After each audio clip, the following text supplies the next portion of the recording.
Hello, everyone. Welcome to the Mindful Momentum podcast. I am your host, Robin Todd, and I am so grateful that you're here. Today, we have another amazing person to learn from and grow from. And so I'm so excited to introduce Brandon Anderson. Brandon, let me tell you a little bit about him. Well, first of all, welcome, Brandon.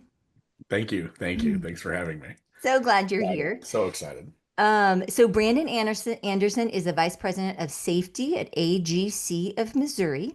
With 27 years of experience in the construction industry, Brandon has served in leadership, senior safety, and employee development roles, always driven by the deep passion for worker well-being. In 2022, he co-founded AGC of America's National Mental Health and Suicide Prevention Task Force. Sounds awesome. It's a mouthful, where he continues to serve as co chair and contributes to several national committees. Outside of work, Brandon is a husband, a father of four, a recent empty nester. Woo, woo. And any day now, oh, a proud grandfather. Okay, you sent this. Are you a Yes. grandfather yet? Yes. As of last Monday, uh had my youngest son, he and his wife blessed us with a little baby granddaughter, A little Eden. girl. Oh, what's her Well, name? her name is Eden. She is Eden. precious. Of course, being a grandparent, it is Yeah. the best. It's like everybody, it's kind of like parenting, you know? I feel like before you were a parent, people were like, oh, it's so awesome. And you're like, okay, I hear it's awesome. And then when you're actually there, you're like, you get it. And grandparenting, I think, is the same thing. It's like, yeah, I know it's supposed to be awesome. And then you're there and you're like, It's oh my gosh. Yeah, she's It's, 2 weeks old, so we're oh, very early infancy stages, pun intended there. And yes. just Now, let me just ask you a quick question. What's your name? What are you being called? Papa. Papa. Okay. That's always fun, see Yeah, what grandma and grandpa's decide to be called. I'm Nana, my husband's yeah, Pops, yeah. so everybody has their little I'm name. I'm Pa- I'm Papa. My wife is Mimi. Is Mimi. Okay. Yes, very good. Oh, well, We're congratulations. excited. Yeah, Do they live close, Brandon? Just quick. 4 minutes. 4 minutes. Yeah, they're just down the road.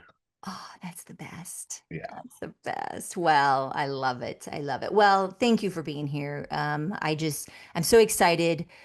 Full transparency, two of my previous guests recommended Brandon be on this podcast. Is like, you got to interview Brandon. And so I've reached out a few times and finally our calendars aligned. And I just appreciate you taking the time. Just because I think as we all continue to talk about mental health in the construction industry, there's just so much to learn, and together, collaboratively, we can just do so much more. And so appreciate all that you're doing, and I can't wait to learn even more. So let's go ahead and start with tell us a little bit about what experiences you've encountered in the construction industry that have highlighted the importance of mental health and mindfulness, resilience, perseverance, all the things that kind of got you to this point. So, yeah, tell us how you got here. yeah. Well, that's a long story. Okay, well, a short version. Yeah, short version, and the question itself, it's a big question. There's a lot going on, and there's a lot of need. For me personally, uh, it's from lived experience. Where I have personally dealt with mental health issues. I'm what we describe ourselves as loss survivors. So anyone that has lost someone Yeah. to, whether it's suicide or substance use disorder, overdose, death, we're here. We are still here, and we've lost those individuals sadly enough. And my heart goes out to everyone that's experienced that. I'm also on the other side of it. I'm an attempt survivor, so I've struggled with various things throughout my life Mhm. that have gotten found where I have found myself in a place that and two times, once in my younger, preteens, teenage years, struggling, and then also as an adult, where I found myself making that decision ultimately to end the pain, as I describe it, Yeah. and many out there, colleagues that I work with agree with the myself included. My view of this is, in perspective, is no one really wants to die. Right. necessarily. I'm sure there's the very rare or small number percentage out there that truly do, but the majority, they just want the pain to end. And I was Right. one of those people where if I do this, this pain that I'm experiencing, physical, emotional, mental, whether it's baggage from poor choices or substance use or sexual abuse, all of which and everything in between I've experienced in my life. And you think if I do this, whatever that is, it's going to stop this pain. And in that moment, individuals aren't thinking about tomorrow. They're thinking Yeah. about right now.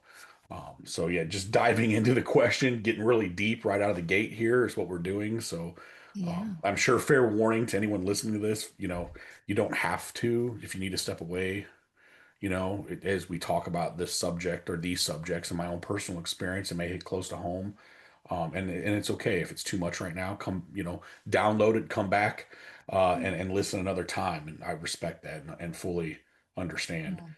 I The appreciate yeah, so that's my personal experience. that. What's got me is the foundation, right? As well as losing individuals, the industry, the construction industry, and really this transcends more than the construction society. Right. Other industries are struggling. We as humans, humanity, are struggling, um, and it's everywhere you look. But Yeah. the construction industry itself has a problem. We have one of the highest, if not, depending on the data and research you look at, if you're into that, those kinds of things, you understand that a few tweaks here with the numbers, they can shift, a rating, but ultimately, we're running first, second place, and that's not something to be stand on the podium and be proud of. Yeah. But it's caused us to it's drawn attention to our industry, and myself and numerous others. I can't say it's all me because it's not.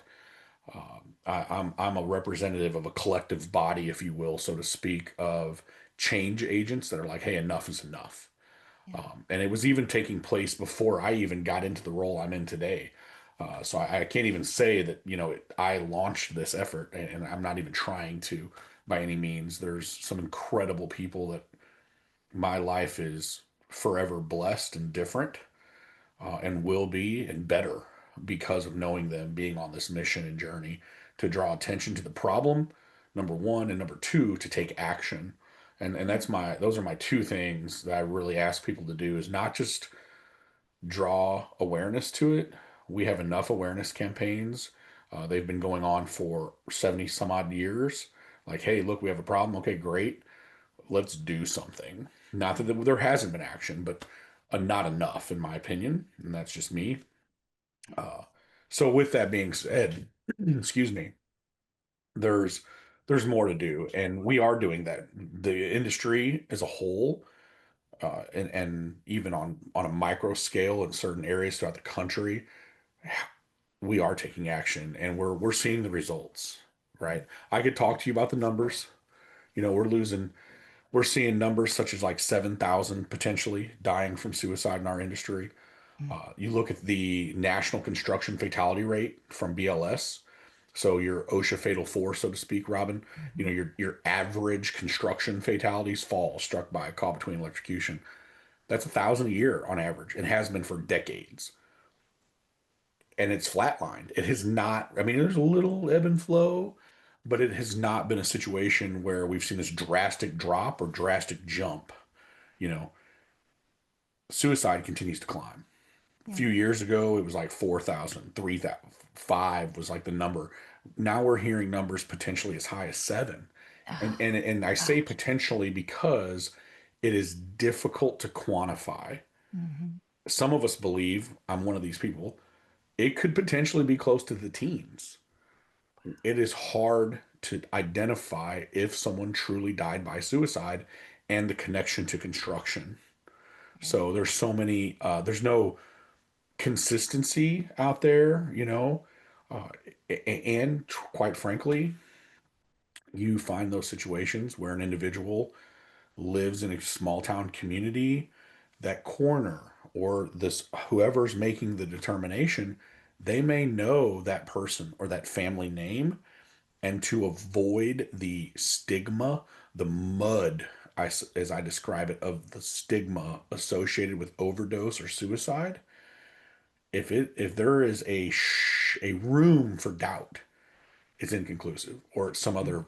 some other cause of death, so to speak, Yeah. to avoid that shame that's Mhm. associated with suicide. And not only that, but with the mental health issue, and potentially, and overdose, the substance use disorder aspect of things, Yeah. which is rampant in our industry too. Yeah. So, we're averaging in society, it's like 15 to 16 per 100,000, the average, population of the United States. But then if you look at the demographic of just construction, we're seeing numbers like 65 per 100,000 for men. And I point that out specifically because for years the focus has been, or the talk, the speak, if you will, has been, oh, these men, right? It's these tough macho guys. Well, I'm sorry, but the women in construction are struggling as well. And Mhm. their numbers are looking around like 25 per 100,000, almost double the national average. Wow. It's incredible. Yeah. So this is not just a male female issue. This is not just a gender, or a cultural ethnicity issue. It is a Mm. human issue, right, Right. for all of us. Yeah, I completely agree. Yeah. Well, and I think, females in the industry have a different set of stressors, but Oh, as a cultural, the culture within the industry, of yeah. course, just, doesn't promote people talking about mental No health. one, Eh, no one comes to work any job, number one, and no one comes to the construction industry onto a job site to talk about their feelings. No, They just no, don't. And no. the men and women side, hey, look, no one's. I'm here to say, I'll say this right now, no one is going to take your man card, guys. And women, no one is going to take your Wonder Woman card, okay, so to I speak. love it. It's just Yeah, not going to happen. yeah. And the industry is hungry, Mm. or, and maybe that's not the word. Maybe it's better said. They're yearning, so I to was going to speak, say yearning. Yes. yearning to come out and say, I'm struggling, or I need help, right? Yeah, Without fear of judgment. I yeah. cannot tell you how many times I have spoken in front of hundreds, if not 1,000 plus people, and I have a handful, or at the very least one, come up to me, an individual, typically, and in more cases than not, it's men that are your classic stereotype construction worker, right? Your big burly, big old beard to their skin. You Yeah, know, they're yeah, wearing their dress bibs, so to speak. Okay, they're yeah, dressed up, right? These are yeah, creased, brand new Big Smith bibs, denim bibs, tattoos, and they hug me, my neck, they shake my hand with tears rolling down their face and say, thanks for talking about this. yeah. We should have been talking about this 30 years ago. I've had that said to me multiple times, Robin, and that tells me the industry's ready and has been ready. You know, we Yeah. should have been talking about this 30 years ago. So I we're was, talking about it now. We're talking yeah, about it we're now, talking and about you're it, and and we're going you're to out keep there talking doing it. about it. We're going to keep talking about it now. Yeah. And I just applaud you for being willing to share, one, first of all, your own story at the onset of this conversation. Thank you for just modeling your own vulnerability, because you're not alone in all of the things Yes. that your story entails. Unique to you, of course, but all of us bring a whole lot of baggage to the where we are. And Yeah. I think the more we can have, especially men, um, just be able to talk about that without feeling bad, and just owning it. Just, this is just your story. And I find exactly what you said happens is when one person starts to share, it just opens that door for other people. Because I think we all think, this is only happening to me. This is only me. I'm the only one struggling, because everyone has this kind of this facade on the outside of how we're supposed to look, right? And yet we all have all of this going on all the Yeah. time in various levels and degrees, and it's ever changing. But the fact is, our humanity creates lots of chaos in our mind and our thoughts and our hearts. And so I love that you have the courage. To me, all the things you've been talking about is about courage. Even the people who are ready, I mean, in just talking about it, talking about it, talking about it, great.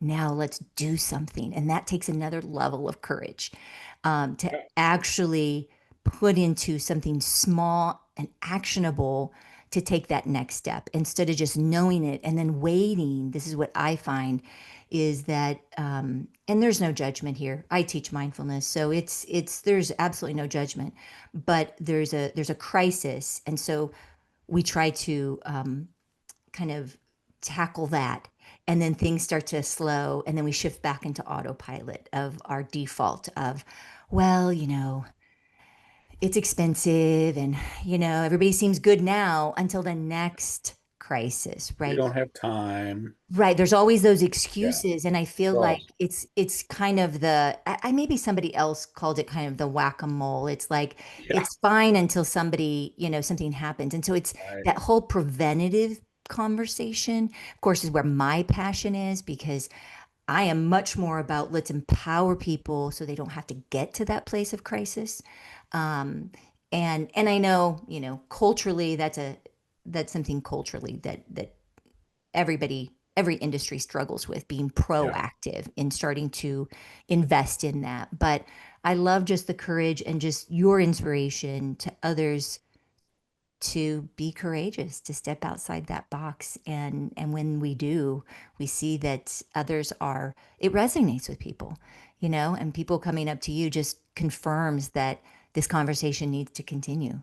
And Yeah. so kudos to you. Okay, I have a really quick question, only because when you were talking about OSHA's fatal four, and the numbers there, and I've oftentimes shared that statistic in presentations, it occurred to me, what would happen if that kind of statistic were presented to OSHA with something other than a mental health? Like Oh, people were dying from XYZ that's not mental health. What would OSHA be doing? oh, it would be they'd be up in arms, Yeah. and we've seen that the past 2 years. 2 years ago or so, we had I think it was 23 maybe. We had a un just unusual uptick. It could have been 22. Regardless, we had it recently in the past few years. We've had an unusual uptick in uh, uh, excavation fatalities, Mm. where individuals at within just like the first half of the year, we had already surpassed the previous year's total Wow. excavation fatalities on job sites, which is unacceptable whatsoever. With the technology we have today, there is no excuse for it. Sadly, I've seen situations where there's a fatality and the news crew shows up and they're panning the scene, right? And you see from your couch on your living on your television set, your phone, whatever you're watching, you see them pan from left to right, and it's the fire truck and the excavation equipment and everyone here on the ground, supplies running around and lights, and they're trying to get to this individual that's been you know buried in, Mm, in the ground, and then they keep spanning, and there's the trench box. mm. The piece of equipment that should have been in the ground protecting the individual wasn't being Wasn't. utilized, but it was on site. And I've seen that, and you just scratch your head like, what? And there's a lot of reasons behind that without getting into it, but that's a prime example of, and we're talking in the teens. Okay, we've seen an uptick in fatalities, and they created an NEP, which is a national emphasis program to focus on excavations. Wow. Okay, Yeah. what we're losing in a day or less. Hey, we got this national emphasis program. Now, I will say this in OSHA's defense. I don't want it to sound like OSHA's not doing anything, because that's not true. They are. I Yeah. myself and some colleagues early on partnered with the assistant deputy secretary and his team and some other folks that are high level OSHA leaders at the time in 2022 and a little before that, partnering with them and since have partnered till recently. There's some changes going on with the administration change, et cetera. So there's always this evolution. Hmm. Regardless of that, we partnered with OSHA and they came out in support of what we were doing, and I say we as the industry, creating a poster and documents and listening to the industry. They have a PSA, public service campaign, and announcements, where they've come out in video recordings and they've come to conferences and spoke on the subject. And I have Doug Parker's cell phone number and have spoken to him directly on multiple occasions and meetings, and partnered with his team, and not just me, but myself and other colleagues to develop the awareness information, and they've continued to do so, and it is important to Okay. them. Is Does there need to be quote unquote OSHA reg? No. At this point, I'm not convinced of that. Can OSHA continue to support and draw attention and influence? Yes. And I think that's the best way to handle it, because with mental health, regardless of expanding, mental health's the big umbrella, right? And then there's all the little things underneath: addiction. Everyone likes substance use disorder. I'm personally a fan of the word addiction just for a number of reasons, suicide, all the other stuff. But mental health is the big umbrella, Hmm. as I was saying. And what works for me may not work for somebody else. There is no easy button No. or quick fix. Okay. So yeah, I am happy that OSHA has come alongside us on many ways, and they're continuing to do so. Good. They are a ally to the industry. They are not the boogeyman. Okay. Yeah. So yeah, that's no, I appreciate you asking Yeah. that question. It's a Well, good. it's interesting, and you're right. It isn't an easy. It's when it's something very, you know, procedural, that's being a ball being dropped in that, then that's kind of easier to remedy than the topic of mental health and where people are in terms of, um, yeah, their mental health and well being. So yeah, well, and I'm super glad to hear that you have worked closely, because we need champions in all different places, and we need champions continuing to just talk about it, keep it top of mind, so people like you can feel good about, taking that change and that action. So tell me a little bit about, how does your organization currently, so AGC, which stands for, The Associated General Contractors of America is the parent organization. okay, there we And go. my understanding, we're the oldest and largest construction trade association. So we are neutral. We support the construction industry as a whole. It's probably the best way to explain it. Nice. It's not just general contractors. It's not just union or organized labor. It's not just open shop, so to speak, or non-union as well. It's Mhm. the whole industry. There is Right. a place for just about everyone and anyone that connect to the construction industry to be a member and be part of AGC. Right. Underneath the umbrella of AGC is there are chapters. I think it's 88 chapters nationally and in territories. So I'm the vice president for the safety division for AGC of Missouri. Okay, Yeah. very good. Thank you for clarifying that.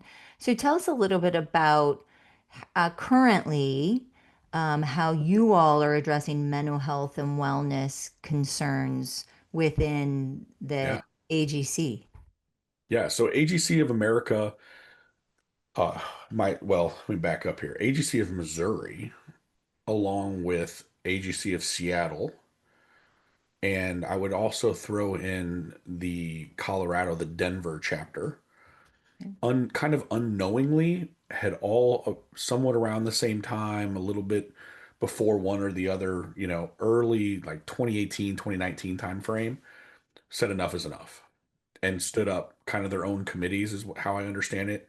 Speaking for AGC of Missouri in 2018, started that process and formation of a construction industry committee to focus on mental health, and really suicide prevention was the big focus Sure. due to, as you mentioned earlier, the whack-a-mole. It's not a problem until it's a problem. Mhm. And we had a member contractor that had was present for a presentation that was provided to the industry by Cal Bayer.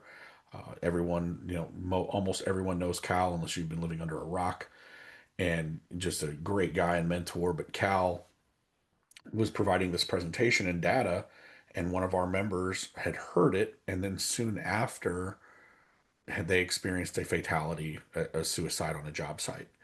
And it's like, okay, we're done. We need, let's do something. That was the catalyst. That was the catalyst, Hmm. correct. Hmm. When I came on board here at AGC, that committee was handed off to me to lead, and I ran with it. Um, we we built the first toolbox talks for the industry Okay.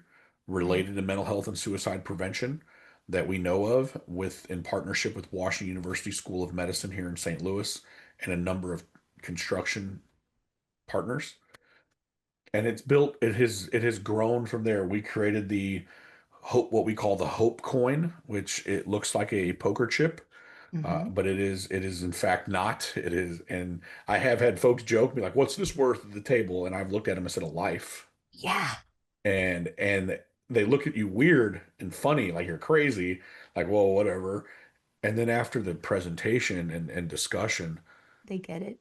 wow, it's a wow moment. So created ways to connect with the industry and to Hmm. share a message of hope that they're not alone and it's okay to talk about this.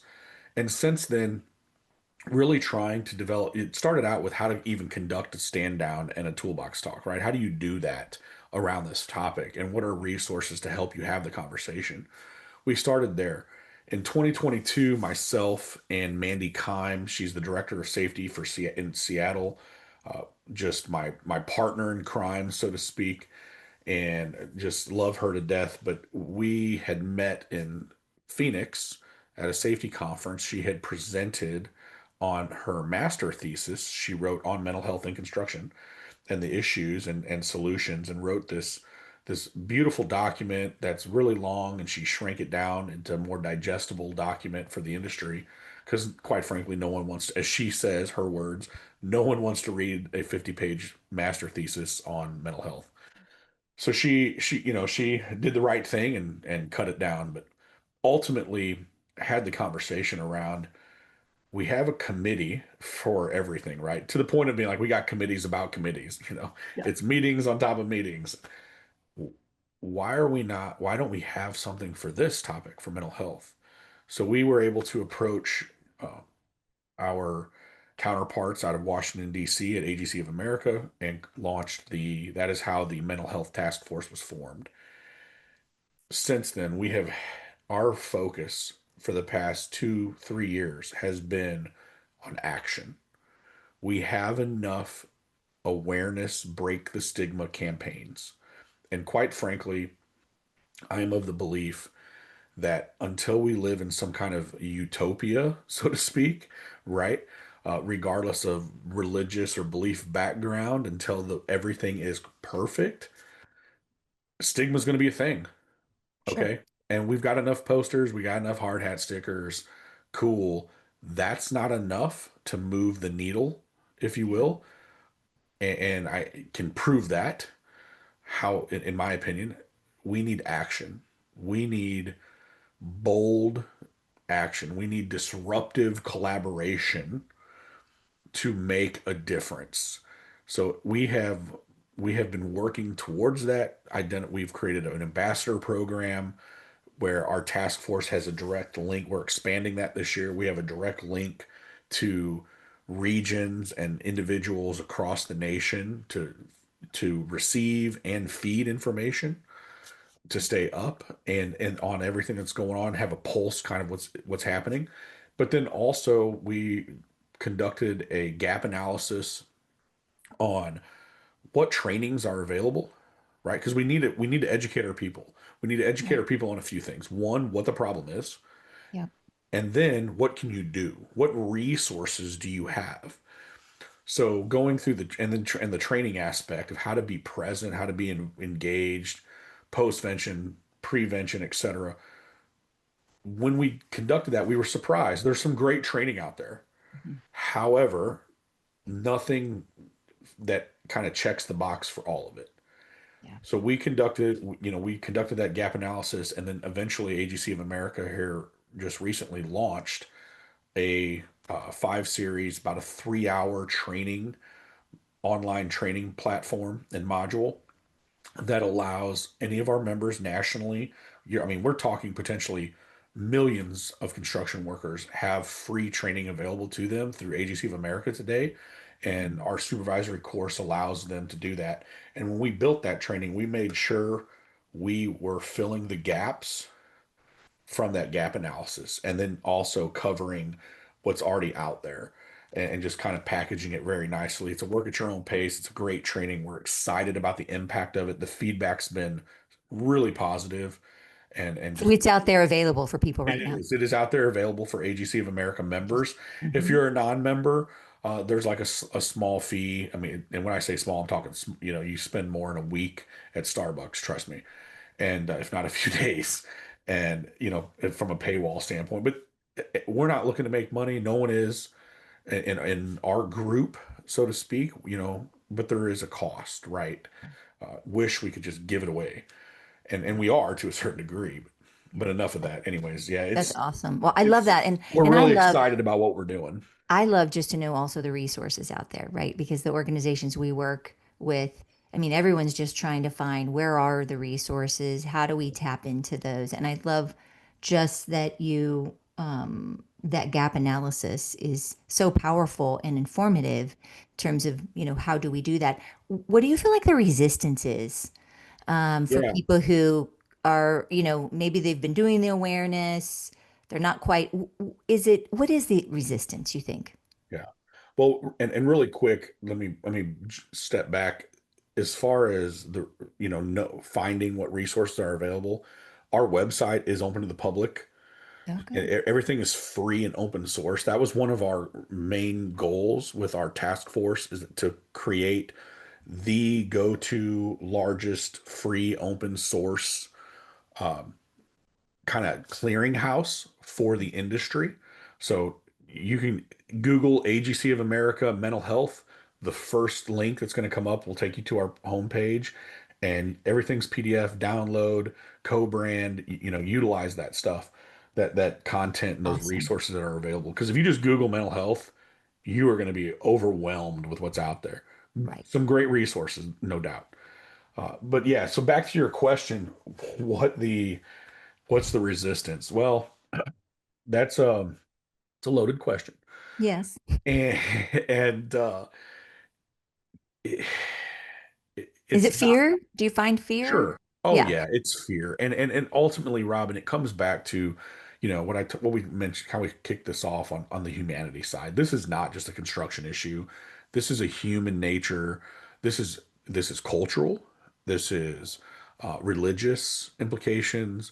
We have generational differences Right. that impact this or influence, so to speak, the conversation. So we're really in a place where it's not just we can't just say, well, it's a construction industry. The the resistance to this is very much that it is a male industry, dominated industry, or has been. So let's start there. The stoicism, all Mhm. the macho, tough, gritty, get stuff done, love the challenge. I mean, you got to be a special person working in construction, some of these in some of these skill sets and crafts, you know, and almost some would even say a little crazy but in a good way, to work in the industry. It's dangerous, but there is something about the adrenaline, the thrill, the dopamine rush of the challenge and building what we build. Mhm. But and all those things that make you a great construction worker, male or female, doesn't matter what walk of life you're from, also lends itself to the negative, right? We don't ask for help. And the easiest way I explain this most commonly is almost every company has a lifting policy, meaning you are not allowed to lift over 50 pounds, and that's the average weight nationally, You are not allowed to lift over 50 pounds without either assistance from someone else or some sort of equipment or mechanical means. 50 pounds. Now, I'll be honest, I'm a pretty good sized guy. I curl 50-pound dumbbells. Okay. I'm not just what it is. All right. I'm not bragging, whatever. I'm not asking for help to do that. Right. And if I'm going to pick up a 50-pound bag of concrete at work, I'm going to pick up a 50-pound bag of concrete. Right. But that's me. There's other individuals out there that may not be as physically strong as I am, or maybe they are, and they just lifted improperly without thinking, etc., and they hurt themselves, right? But they don't ask for help, and it's a company policy. They're intentionally breaking that alone. Who's going to come in and be like, "Hey, I need help because I'm struggling with my mental health," Right. right? So the stigma, and look, I'm there's the fear of being judged, Yeah. right? And people's perceptions of Correct. Just for asking for lifting 50 pounds. it. The fear of if I tell my boss or HR, or I tell, my business agent, or I tell the owner, or I tell my buddy that I'm struggling with depression or anxiety or addiction, it's the class. And I've said this, suck it up. We don't have time for your feelings. Check your feelings at the door, leave your feelings in the truck, rub some dirt in it, so on and so forth. The judgment, the bullying, Yeah. and you mentioned earlier about women in the industry when we were talking about those stats. That's a whole nother Mhm. issue, and I describe it in keynotes and presentations I've done as we wear a mask, right? We wear this mask like we got it all together. We're tough. I can handle it, right? I want to be here. I'm the right person for the job. But that mask is heavy. And Yeah. I truly believe for women, especially, it's even heavier than mine. The mask that I look like the industry, right? I'm your typical, 280 pound, muscular white guy in the industry. So my mask, I got one. I got a mask. I don't anymore, so to speak. But the women in the industry, they don't look like me and everyone else, right? Or Yeah. maybe it's another demographic of the industry. They don't look like me, the majority, so their mask is a little heavier, right? When you're not going to come to work and talk about everything that's going on with your home and life as a woman and challenges there and that whole subsector of issues, not to mention the job is hard, right? Yeah. And that too. So it is a perfect storm, so to speak. Mhm. The resistance, and then you run into this too. I'll end the answer on this is it's mental health. Right. So there's a stick. Now I'm actually I've had some folks approach me like we need a new term because just saying mental health Yeah. is all has got a stigma with it, and people are getting numb to the word. We need something new. And I'm like, oh wow, what a world we live in. However, the industry we're seeing because of the mental health, the perception around it from a generational standpoint, Robin, that they see it historically as seen as well, that's a personal issue. Work has nothing to do with that. Right. And that's not true. No. Right? You mentioned earlier baggage. It is, in my opinion, negligent to think an individual is going to walk onto the job site, walk through the door of that office building, and when they walk through all the baggage they're carrying, all the lived experience, all the trauma falls off, and hey, I'm just Brandon Anderson, construction worker. No. Absolutely not. No. No. That all of that I'm carrying, all of that has formed who I am and how I think, etc. Yeah. So Not to there, mention what just happened last night, with my kids and my yeah, wife and my husband. yeah, I mean, or my community or my neighborhood, sure. you know. Sure. So the resistance, and we see the resistance generationally. If we were to take, 20, I've stood in front of hundreds of people, thousands of people, and spoke. And on average, I think on average, it's about 300 people seems to be like that happy medium of when I come in keynote or speak. And if we were to line everyone up by generation and ask from the most veteran generation, keeping that, kind and PC, to the most current generation in the workforce. We're talking about 5 generations potentially working in the industry. We've never seen that before. And ask them when you hear the phrase, the words mental health, what comes to mind? If we did that, if we conducted that kind of, you know, uh, fun little activity, Uh-huh. you would hear crazy derogatory comments like cuckoo or quack or you're mental, you're that, you would hear all these different things Yeah. generationally speaking associated with the words mental health. As we move down the line and spectrum, so to speak, it begins to change. Really around the millennial generation is, and maybe even a little before the Gen Xers, you start hearing, you know, work-life balance, personal well-being, and even more so today, you start really hearing the work-life balance. You hear mental health, well, exercise or getting outside or healthy eating. Yeah. So generationally, there is a change that's naturally occurring. It takes too long. We can't wait for that to I was happen. going to say eventually they will be the workforce, but that's a Correct. time. You're right. Yeah. We Yeah. can't 20, wait. 30 years from now, Yeah. Yeah. I am hopeful and optimistic. I'm a realist, but I'm hopeful and optimistic that we'll see the that leadership change in the mindset towards mental health change and have and I'm really hopeful for such an incredible potential professional environment and culture we can have. Yeah. Now, I'm not, please hear me, I'm not blaming the older generation, so to speak. There's really, it's hard to describe it any other way, that are in the leadership roles. They're not the complete speed bump or hold up to the change. But we have to recognize generationally their upbringing and thought process as it pertains to mental health and in the professional environment and personal has impacted it.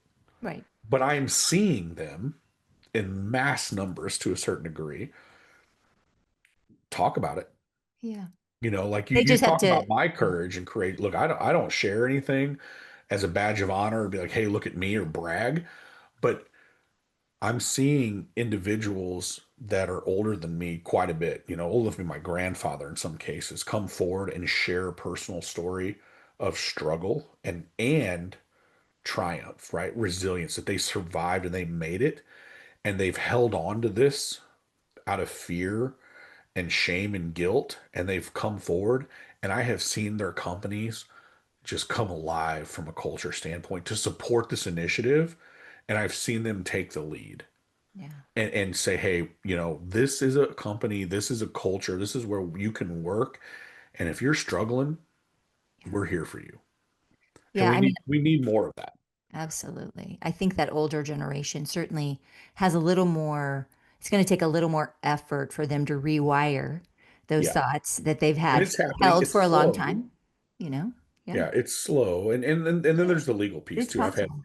I've had a number of individuals want to be like, well, the liability, we can't talk with you. What if we acknowledge there's a problem, we provide these resources, and somebody still, unfortunately succumbs and passes away, that we could be held liable. I believe where we are today, it's a liability not to address it. Yeah. That Absolutely. it's so widely known and such a problem. I mean, the data shows it's an issue, right? We're losing, in 2021 to 2023, annual cause of death according to CDC was like for what is this? Vehicle accidents around 42,000, you know, and we accept it. We come to work and we talk about that, right? It happens on our jobs, right? And company vehicles. We're losing around 50,000 Oh, yes. in America to suicide. Yeah. Tragic. You so it's known. We have a problem. We need to do something about it. And Right. we can. Everyone can. Yeah. It's not as hard as you think. Yeah. It's rather simplistic, you know. Yeah. Um, I think it's the fear to get of involved. it's the unknown, right? That's what's Correct. most fearful for people. And then I think once they start to take that baby step in a direction of taking some action, they realize exactly what you say is like this isn't rocket science. It's not that difficult once you just make a commitment to do something. It's just that making yourself do something. One of the things that I love that you said is, part of that resistance is the judgment. And that's one thing that this is why our peer support program is based in mindfulness. It's helping people really be without judgment and honoring you. But also, if we can all just let go of judgment, then we can speak more openly. We can feel empowered to not, yeah, be demoted or looked at oddly or whatever based Sure. on, kind of what we share. But it really all goes back to that, being without judgment with each other. And so, yeah, such an important part. And not just in your industry, as we've been talking about, it's everywhere. It's in society, It is. right? It is And society. that free of judgment, it goes back to what I mentioned earlier. It's that utopia, right? So to Yeah. speak, that perfect Yes. world scenario. Well, and wouldn't it be nice if Wouldn't we it be? didn't have to work so hard at, but the good news is we can get better at it. This is my passion of helping people do that because we can learn to Love be, it. to do a better job of being without judgment. So tell us a little bit about, because I know you've recently had a very exciting event occur, and I know our listeners and watchers want to hear a little bit about it. So tell us a little bit about the honor and the award that you Yeah. just were able to receive. Well, it's it's still kind of, I don't know if it's an award, but it's, some recognition Being and honored, yeah, yeah. yeah. And I'll tell you that Mandy and I and the folks that I'm associated with, um, in our kind of like our circle, so to speak, none of us are doing this for the recognition and awards, and we're really just the reward is when somebody comes up and says thanks, or keep doing what you're doing, or how do I get involved, the that fills us up, or that recharges our battery, so to speak. But yeah, so we a couple years ago, few years back, I connected with a gentleman from the United Kingdom. His name is Carl Simon, and he is an advisor to the Her Majesty's government, and connected with to the Parliament over there, their government setup, so to speak, in the House of Parliament, and has been working in the mental health space for a very long time, and is a great gentleman. And we've actually videoed in virtually to their national forum for mental health and well-being in the workplace. Obviously, different government structure, different societal structure to a degree in the UK than the United States, and it has its pros and cons, like everything. However, he has been stalking us, if you will, and they recently invited myself and colleague over to the United Kingdom for their in-person national forum, where we were given the opportunity to speak to members of parliament, and I think it was like the 50 largest employers in the United Kingdom at their national forum. They also recognized us with certificates for the work we're doing here in the United States, as well as AGC of America's task force uh, received a certificate in recognition for our work, pioneering work, as he referred to it, as Nice. leaders in this space, and it's humbling. It Yeah. was incredible to participate in that and receive such a distinguished recognition for really something that is the right thing to do. And we're just trying to save the next person, and provide that message of hope, Yeah. right? That you are not alone. And hope, we created the acronym a few years ago for hope, is hold on, pain ends. It comes from my own personal experience. And I truly believe if we all just take a moment, whether it's 60 seconds or I don't know, maybe hours, it depends on the case and what the need is, but just to be present for someone, Yeah. that we can potentially start that process of their journey of hope and resiliency and getting better. And then in many cases, I've heard of countless stories, and that's really the focus going forward for us. Is sure, the numbers are horrible, but we need to focus on the wins. and we're Yeah. hearing stories of where someone was just present for a moment, it saved their life for Yeah. somebody else. And yeah, the trip to London was incredible. If you haven't gone, highly recommend it. Mhm. Well, how Incredible. validating. I mean, just Yeah. validating the work that you're doing. I'm curious as to, are they ahead of the United States Yeah. in terms of addressing, mental health and well-being in the construction You industry? know, I think that it's hard to really gauge or kind of rank any of us being countries or from a societal standpoint, who's ahead of who. Their government structure lends itself to some resources and abilities, laws and rules, Okay. stipulations from a contractual standpoint in a positive manner to address the issue. And then over here, we have some other, others that it can be said the same way. Yeah.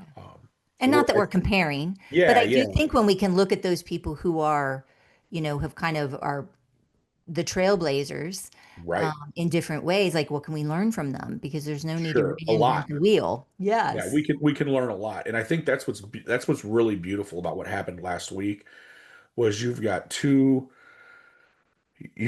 leaders in this space from two countries, two different societal background or structures and government structures that, hey, we want to share, Yeah. right? What can we learn from you? What are you doing?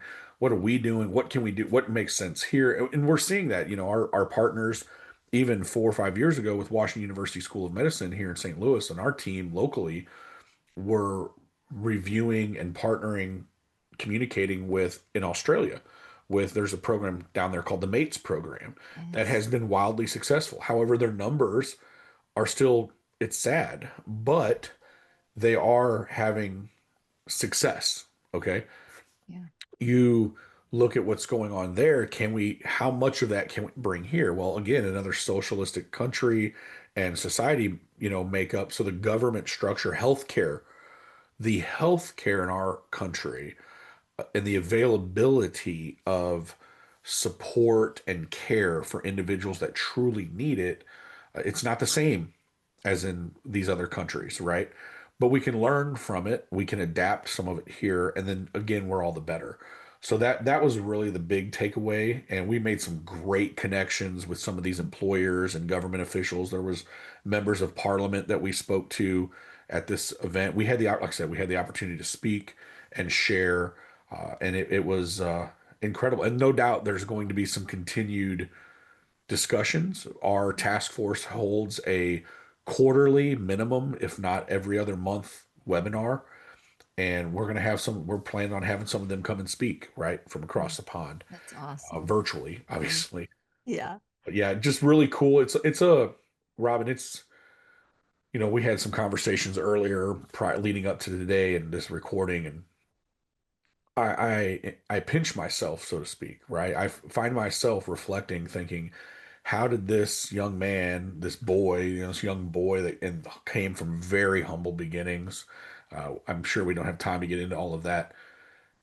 Fast forward to last week, I mean, the photos I'm looking at here on my screen of the House of Commons to have been blessed with a private tour of that facility, that is just that institution and what it stands for humans, right? For Great Britain, for the United Kingdom, what it means to have a tour of that and some of the innermost areas of it that you just don't get tours of was incredible. To stand where, thousands of years of history, 1,000 years of history, and to think about who's walked through there. The room we were in, Carl opened up the presentation or the forum, excuse me, with that. We had Winston Churchill, Nelson Mandela, Obama, John F. Kennedy, and all these world leaders have stood here at this podium in this very space to address, you know, matters and issues for really humanity, right? For society. Yeah. And I ask myself, like, what am I doing here? Right. It's a blessing. I can't I can't describe it any other way. I'm extremely humbled by it. I know my colleague Mandy is, and I know Carl's extreme, and he and Sir Kerry Cooper and Sir Edmund Swan are all. Uh, Edmund is a member of Parliament. Kerry is a professor at Manchester and dual citizen to the United States. Great, great men, and Carl are grateful for the opportunity to partner with us and have us there. So it was very humbling and just Well, surreal. So certainly God left you on this earth to do some important work, and you're I, doing it. my You're doing it. my doctor tells me there's no medical or worldly explanation for how I'm breathing. So Ah, I agree with you that that is a true statement. So yes, and again I'm blessed for it. yes. Well, I'm just grateful that you're here to share your story. I mean, it's inspiring. It inspires Yeah, all of us that no matter where we are, where we come from, we can make a difference. And we might absolutely. not ever get to go to the parliament and get an award, but every person, as you said, that we can be present to, who can feel heard and valued by just us being, present without judgment, is, it's a beautiful honor to be able to do that for people. Yeah. So, really quick, well, one, I loved your acronym of HOPE too. Yeah, thank you. Help, let's see, Hold on. hold Pain on, ends. pain ends. Yeah. And I love the idea of hope because I feel like I have this quote that I had on my fridge for 15 years, and it says, with hope, anything's possible.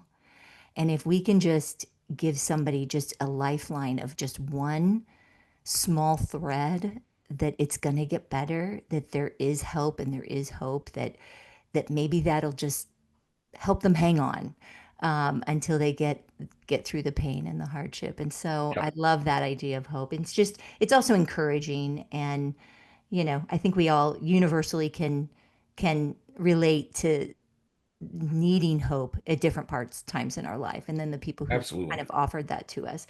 So as we kind of think about wrapping up, there's two things I want to ask you. One is people who are listening here, whether they're from the construction industry or any industry, maybe they're a leader, maybe they're not, but they know, they believe that they're called to take action.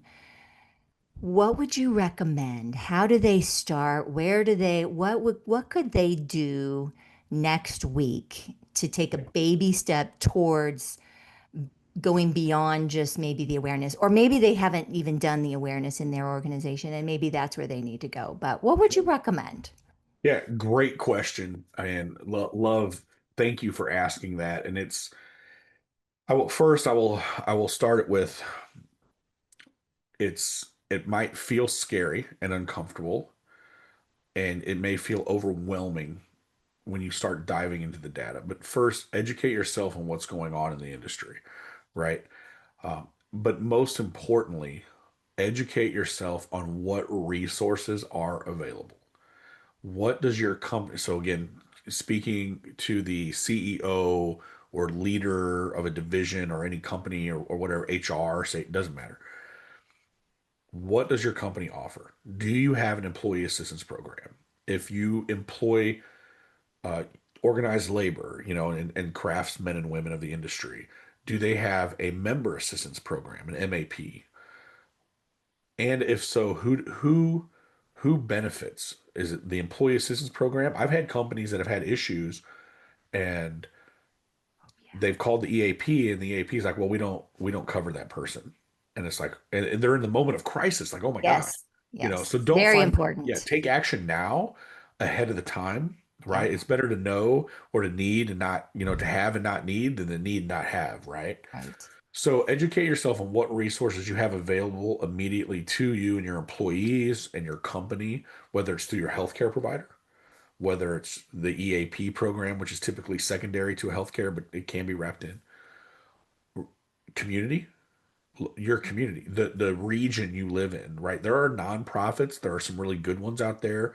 There are counseling services, there are inpatient treatments, and today in the world we live in, one of the other one of two things that I think that were positive that came out of the pandemic is the virtual telehealth, right? So Absolutely. the virtual counseling sessions, the virtual support groups, the virtual programs that are out there to support and resources for those individuals that are needing it, what is available to you, right? There's some great organizations out there. Well, and now we can add AGC. Correct. So, whether you get involved with AGC of America, check out our task force page and mental health page. You can contact, I mean, be glad to reach out to me. I'll give you my email and contact info at the end of this, to point you in the right direction. But those are just educate yourself on what's going on and what resources are available. This is not a call to become an expert or certified one way or the other to be able to diagnose anybody or provide care from a professional standpoint. This is just like if someone cuts their finger at work, you're going to get the first aid kit. You're going to put a band-aid, you're going to clean it, put a band-aid on it. If it needs medical attention, you're going to direct them to the medical provider, emergency, urgent care, etc. This is the same thing, okay? Educate yourself on what's available, signs and symptoms, what is going on in the industry, and more importantly, what's going on with your people. That leads me to get to know your people. And I'm sorry for the CEOs that might listen to this, and executives, and to the boots on the ground level and everyone in between. There is a disconnect. Yeah. Okay. And I had a dear friend of mine spoke in one of his presentations. Him and I are very close, and he described it this way. Sure, you can know somebody's name, right? That doesn't mean you know them. And you may know a little bit about them. They're married, they might like this or that, or they like to fish, or they like to sew, whatever. He said, until you know what they transport, haul, carry in the back seat of their car or truck, you don't know them. And Interesting. it was like, and it really it makes you think, Yeah. right? So, are they carrying around kids? Do they have what's the hobby? So on. It makes you dive a little deeper. What does that take? Get to know your people. And again, generationally, we shy away from that, right? We're told stay in our lanes, don't pry, don't get personal, don't get too close, blah blah blah. Look, get to know your people. And Yeah. and, and by getting to know them, that's part of identifying signs, symptoms, behaviors of an individual that is struggling. And Right. we really are taking a proactive action approach is our message and one of our goal. We want to catch people on a bad day, not their worst. But if we catch them on their worst, we want you to be educated enough and knowledgeable enough to be able to take action and direct it, to recognize it, be present, and to get them the help they need Yeah. to thrive and survive through that. Absolutely. Well, I love that because we were designed to have connection. Oh, We without just, question. we all know it on a basic level, and Yeah. yet life just gets busy. We just have to be intentional about doing it. And then it's so beautiful for both people involved because Oh, we feel a connection to them and they feel a connection to us, and it's a win-win. And it yeah. doesn't take a ton of time. But it is, I we've lost that in our culture. Um, well, Distractions. we live in this thing. Yes. We live in this fast-paced culture. It's been going on for 20 some odd years of have it your way, faster, faster, faster. Right now, instant information, instant gratification. And and we're all guilty of saying this. I wasn't going to go here, but we're on it. So we we are all guilty of saying, "Man, I don't have time." Yeah. Right? Or it's the other side of it. Hey, give me a minute, right? Just give me just a minute. And you don't hear from them for 3 days, right? Yeah. So, or longer in some case. I've been that person. Yeah. And some would say I'm still that person Mm. sometimes, and I'm trying to play catch up, being gone for a week, right? And not having the best internet, etc. One of the challenges I have for individuals is the 60-second challenge. Be present. Mm. You talk about connection, right? Community. We are hardwired as human beings Yeah. for connection. And Absolutely. there's enough research to prove that without a doubt. But 60 seconds and intentionality, you used Yeah. that word a moment ago too. When was the last time you were intentionally present for 60 seconds for somebody? Because we're all guilty of walking around on job sites in our personal lives. Hey, how you doing? I'm good. I'm fine. How's it going? Living the dream, kind of thing. But those individuals where your gut tells you something's wrong, maybe they've even shared they're going through a situation, whether it's divorce or whatever, terminal, etc. Someone they close to them, they a loss, whatever. Fill in the blank, right? When was the last time you stopped? You're in your tracks, planted your feet, and asked, "Hey, how are you doing? How's things going?" Or, "Are you okay?" That's the catchphrase, right? I got companies that talk about in organizations, their catchphrase is, "You good, man?"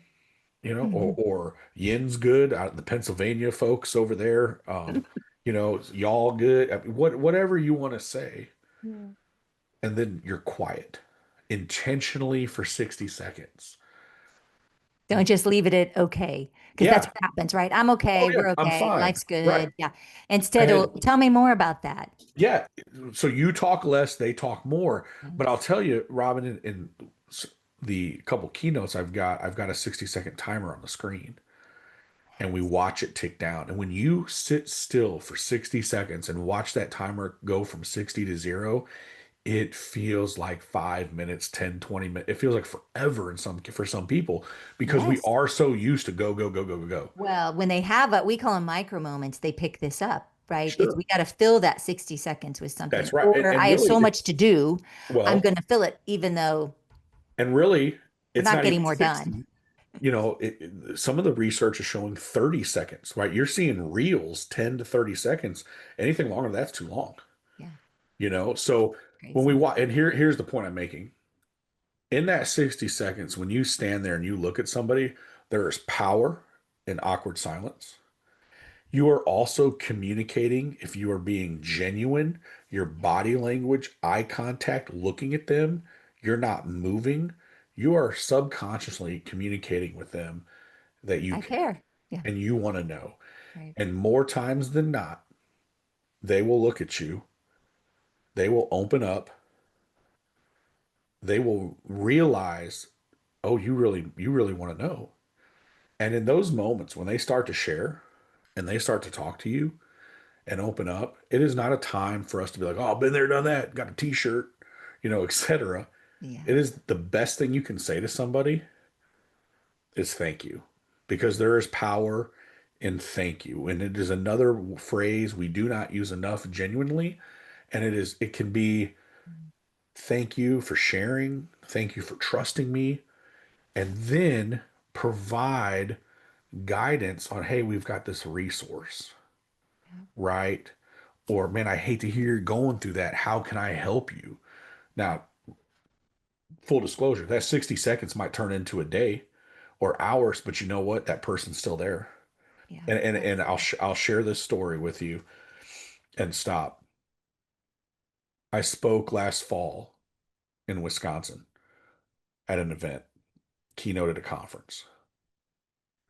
Ran into a gentleman a couple months ago in Seattle who was at the conference in Wisconsin, and he pulled me aside and he said, and it was right before I went on stage, so it was kind of quick. And he's like, "Brandon, I got to tell you something. I did the 60-second challenge." And I was like, "Right on, buddy. Tell me about it. Let's hear it. Let's go." By the time he was done sharing the story, we were both just puddles of tears. Mhm. But he, in his hometown, where there's a bridge over a gorge in a very beautiful, serene area, and it's known for people stepping off.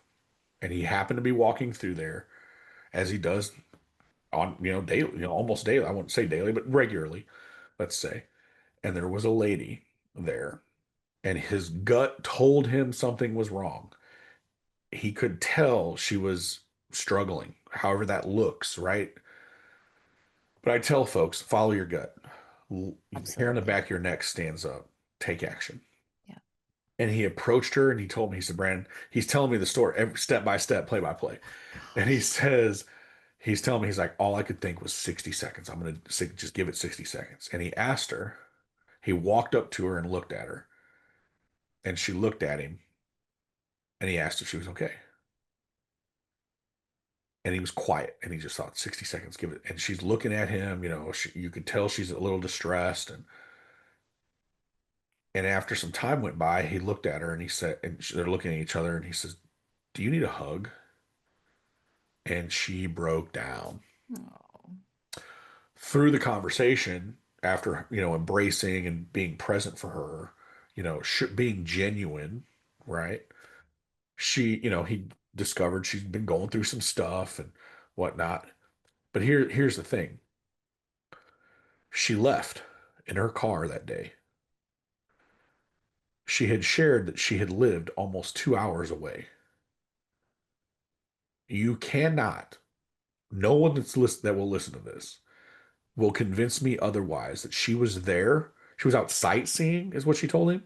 You mhm. cannot convince me that she was not there contemplating or had planned to, going to step off that bridge Yeah, and end her pain. And by simply being present for a short period of time and just asking, "Do you need a hug? yeah. Or are you okay?" Save that woman's life. Praise God. Oh, Yeah. And anyone listening to this can do the same thing. yeah. Well, I think there we have our 60-second challenge. Yeah. That's our action for this podcast for all of us. Yeah. It's something I strive to do all the time. Yes, but I also teach it. So, but I still have to practice what I teach, Yeah. still. It's It it's takes effort. tough. It It is, but takes effort. It takes intentionality. it does, but it's so worthwhile. It's so worthwhile. So I want Without to challenge question. all of our listeners. 60-second challenge. Yes, I think that's awesome. Brandon, tell us really quick as we wrap up, and I know we're a little over our normal time, but what do you do? Because as I said, we all of us who are trying to really speak this and create this movement of mental health and well-being need to be living it. So, Correct. what do you do to take care of your own self? Yeah. No, fair question. And again, another really good question. I'm not going to BS anyone around with this or try to come up with, there's no perfect answer to this. Here's what Well, I'll we are all a work in progress. I will that just say there that. you go. There you go. So again, back to that, we live in this world and this mindset of, if I do this right, it's going to be better. If I take this pill, everything's going to be fine, right?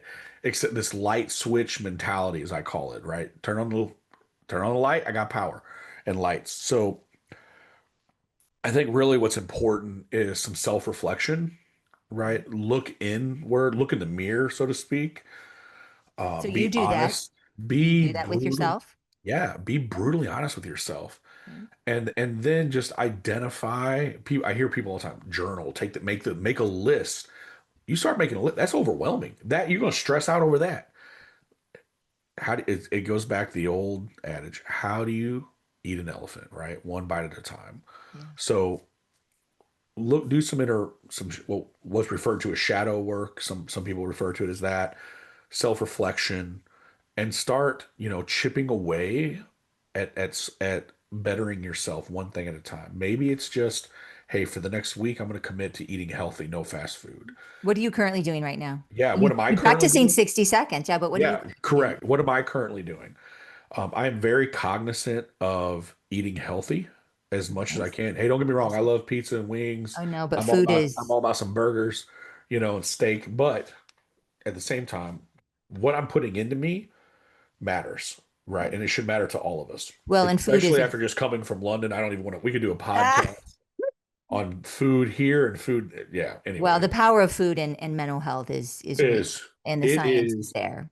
correct. Science is there. I couldn't agree more. Yeah, so good for you. So yeah, eating healthy, Okay. Oh, exercise, getting outdoors is yeah. the most accessible, freest, in many cases, Yes. answers, and really, um, it, to depression, anxiety, all the things, Oh, right? It is amazing absolutely. what the sunshine and fresh air, or even no sunshine, just being outside and moving Nature. your body, go Yes, for a walk, absolutely. right? So part of that, self-reflection, get to know yourself, Yeah. you know. So I try to exercise daily, whether it's walking my dogs at the Good. minimum, if Good. not, I'm a gym guy, right? I've Okay. probably saved millions of dollars from going to a counselor or psychiatrist, which I have. Yeah. There's a place for that. I highly recommend talking to a professional, okay, if Yes. that's what you need. However, the gym is my therapy at this point in life, Good. That's right? so good. And then, evaluating your circle, right? Yeah. I see on social media all the time, my circle's small. Okay, that's cute, like this badge of honor thing. There's nothing wrong with having a lot of friends and a lot of influence and a lot of people around you, but you need to evaluate who's sitting at your table.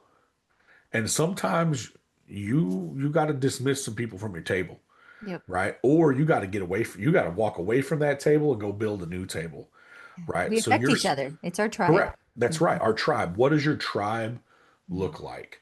Yeah. And who's making it up? Because you might have the wrong people sitting at your table and the seats are full and the right people can't sit down. So you have to be cognizant of that as well. Yeah. What you watch, what you do. For me personally, I'm cognizant of what I listen to, what I watch, the information I put in.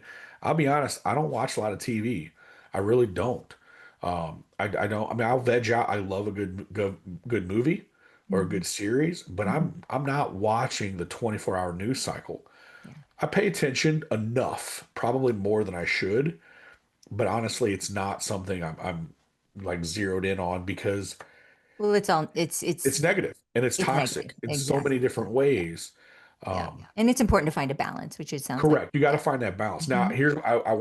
I'll say this: be aware of this whole work-life balance concept.